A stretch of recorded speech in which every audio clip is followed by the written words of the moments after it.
Our gospel reading this morning comes from the Gospel of Matthew, chapter 14, 13 through 21. Now, when Jesus heard this about the death of John the Baptist, he withdrew from there in a boat to a deserted place by himself. But when the crowds heard it, they followed him on foot from the towns. When he went ashore, he saw a great crowd, and he had compassion for them and cured their sick.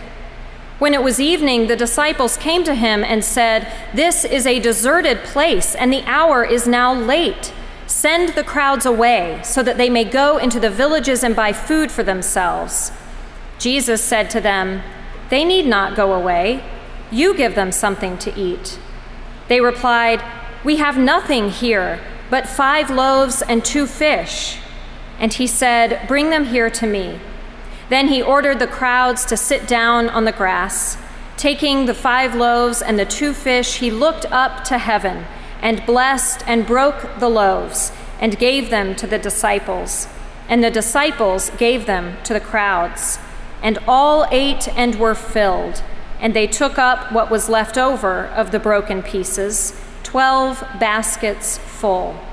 And those who ate were about 5,000 men, besides women and children.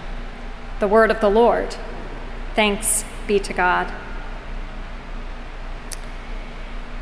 In San Francisco, where many food crazes have been born, the latest culinary trend is toast.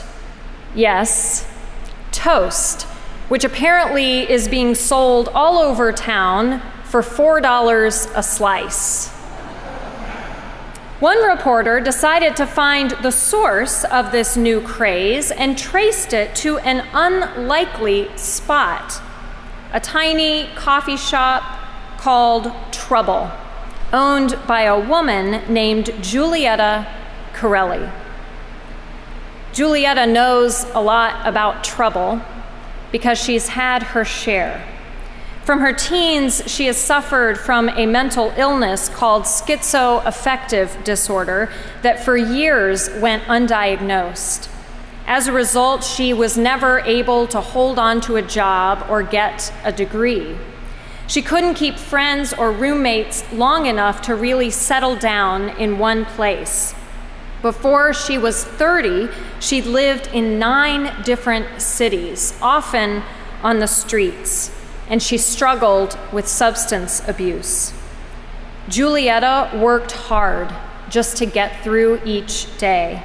She was disconnected from others, cut off from herself, longing for a change.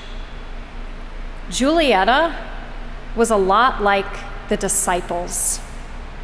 When Jesus strolled past a few fishermen and said, "Follow me," Matthew tells us that immediately those fishermen left everything, their boats, their nets, their families, and they did just that. They followed him. They followed him even though they knew next to nothing about him, which suggests that more than anything else, these men were desperate for a change.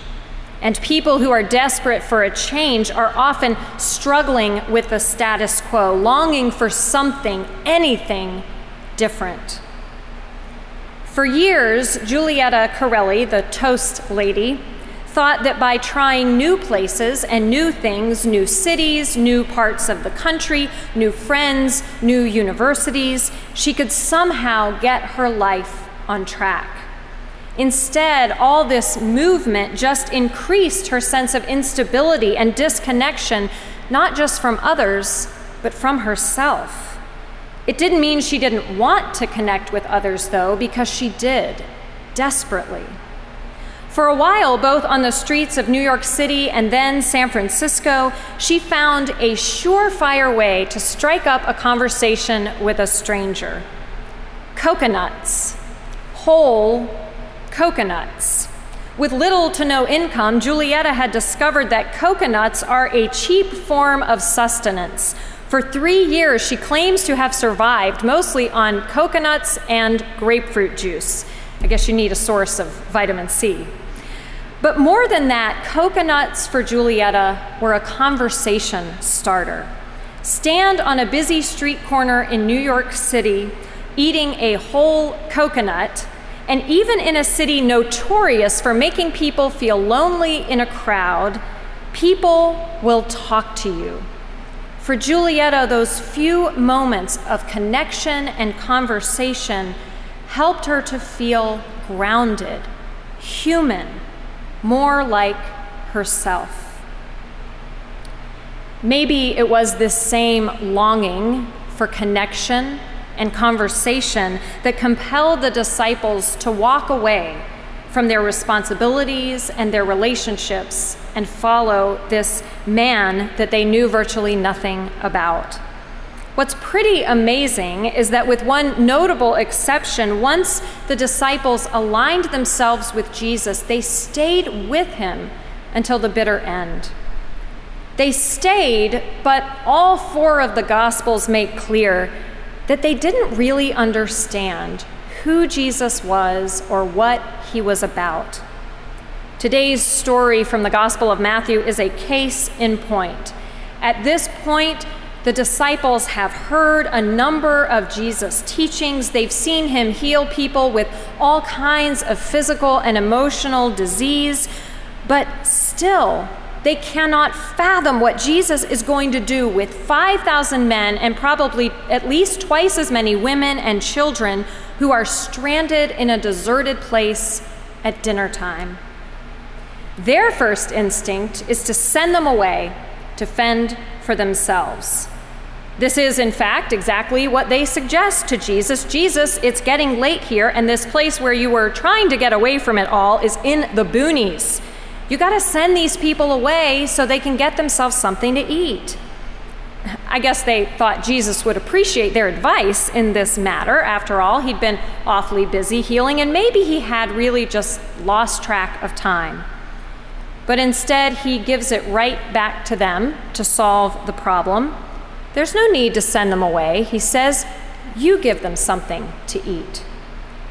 At this point, I imagine the disciples casting sideways glances at each other to see if they'd actually heard him correctly. Did Jesus realize how many people were here? How could the disciples possibly be expected to feed them all? Julietta's life finally gained some stability when she met Glenn, an elderly man who came to the same stretch of San Francisco beach every day to sunbathe, rain or shine. Julietta began to visit Glenn daily, and the continuity of their friendship helped her to create other areas of continuity in her life. She started swimming every day when she came to the beach. She made other friends who looked out for her. She found a job in a coffee shop, and she kept that job for 3 years, a record for her. Where she still struggled was in finding a steady place to live. She was in and out of apartments and often slept in her car. One morning, her boss arrived at the coffee shop to discover she had slept there the night before.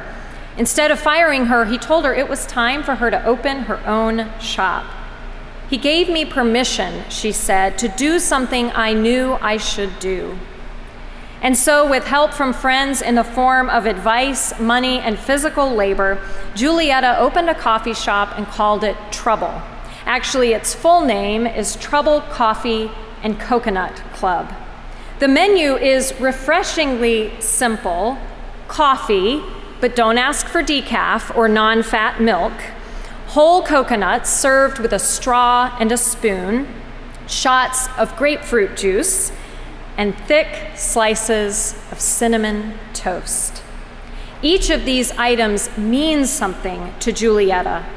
Coffee is what she's good at making after years of working in coffee shops, and it brings people together for connection and conversation.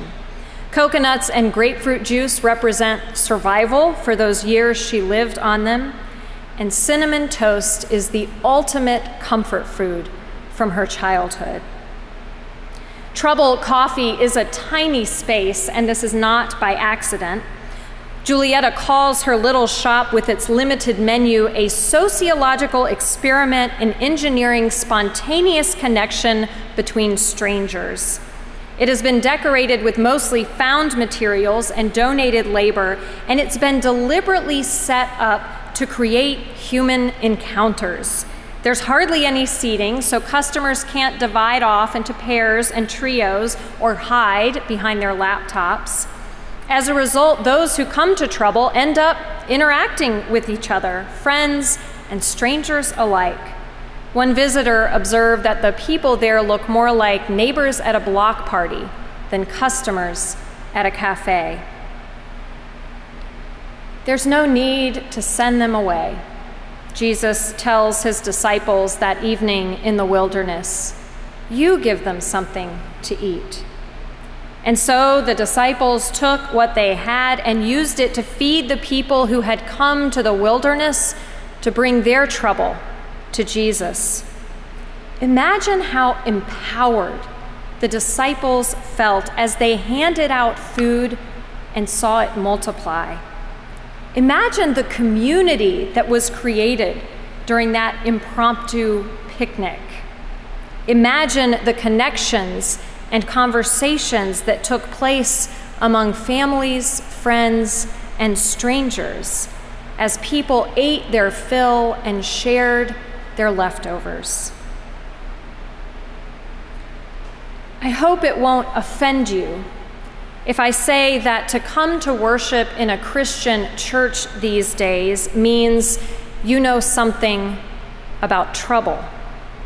Maybe not the exact kind of trouble that Julietta Corelli knew, maybe not the kind of trouble the disciples knew, but some kind of trouble, or at the very least, some nagging awareness that things in this world are not the way they're supposed to be. Maybe the trouble you've seen has taught you that life is more than just the accumulation of wealth or titles or material things. Maybe it's taught you that, in fact, relationships do not follow the plot lines of fairy tales or Disney movies. Maybe it's taught you that addiction is all too easy to fall into and way too hard to escape. Maybe the trouble you've seen has taught you that there is no rhyme or reason to suffering or to joy. There may have been a time when coming to church was the thing to do, and people did it at least in part because it's what everybody was doing, and frankly, there wasn't much else to do on Sunday morning anyway. But that's not true anymore. You don't need to be here any more than the disciples needed to leave everything behind and follow Jesus. You don't need to be here any more than those thousands of people needed to follow Jesus into the wilderness without any plan for dinner. We walk through those doors. We come to this table because we're hungry. We are hungry for something we can't always put words to and don't always understand, but it's something that looks an awful lot like the connections and conversations that happen over coffee and coconuts and toast at Trouble. We are hungry for a place where people don't judge us by what they see on the outside. We are hungry to be known for who we really are, and not just known for it, but loved for it. We are hungry for connection, hungry for meaningful conversation, hungry for comfort, hungry to be part of something bigger than ourselves. It is probably not overstating it to say that Trouble has saved Julietta's life. Because of her coffee shop and the daily routines it provides her, because of her habit of walking the same routes wherever she goes, and because of her unmistakable uniform of headscarves and tank tops and tattoos, People know who Julietta is. When she's walking, they stop her and say hi or begin a conversation. And when she's having a difficult day, when she's struggling to feel grounded and connected, this saves her. As she says, someone saying hello to her when she's struggling might make the difference between her getting home that night or not. And through her coffee shop, Julietta has offered to others the same connection and conversation and comfort she craves. At Trouble, using just coffee, coconuts, and toast, Julietta Corelli has found her place.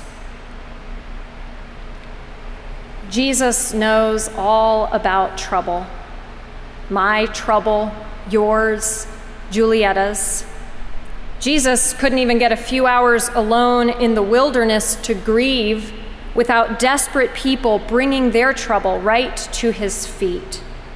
Jesus knows we are hungry. He knows we need each other. He knows we need God. And so he feeds us right here at this table with the simplest fare, our version of coffee, coconuts, and toast. Jesus feeds us and saves us and gives each one of us exactly what we need to find our place. Amen.